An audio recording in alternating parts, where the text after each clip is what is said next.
if you love to go thrifting, then you need to stick around because I'm going to be telling you all of my tips and tricks to thrifting the best stuff. We started in the furniture department. I love finding teak benches like this. The shower benches do so well, but this one, as you can see, was incredibly worn and it would have had to been completely stripped and redone, so we did leave that behind. I also found this fabric scrap box, which was really cool. They resell for about $30, so it was not worth it. This piece was just funky. It was not vintage, not valuable, so I did pass on it.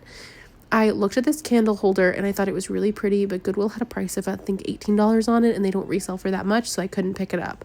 I loved this bowl, but glassware does not do well for me in my area. It was $5 and definitely a collectible color, but just not worth it for me personally. I would normally pick these glasses up. I think it was $8 for the set. However, if you look when I put it back, they're all different sizes because they're handmade and some of them don't even stand up straight. So for that reason, it's not practical. I did leave those behind.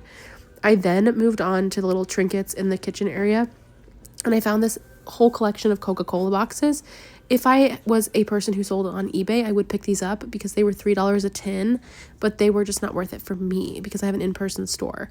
I also found this, I think, needlepoint or cross stitch. This was, I think, $25, and the pattern wasn't for me, but I like needlepoint and cross stitch. They're very valuable.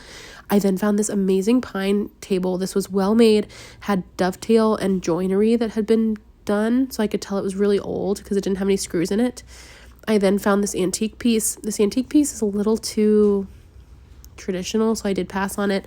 I found this needlepoint bench, which again, needlepoint does really well for me, so I did pick it up because I just really thought the pattern was cute.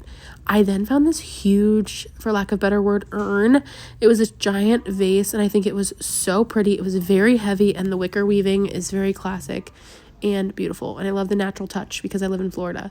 I saw these chairs. In theory, they're good quality. They're Pier 1. They were $20 each, which is a steal, but the style is just a little out. If I did event planning or something, I might pick them up for a party, but just not for me in the store. They're not the right style. And lastly, I saw these 3 nightstands. These are vintage, but they're not high quality, so for that reason, I passed at $25 a piece. It was not worth it. So what do you guys think of my tips and tricks?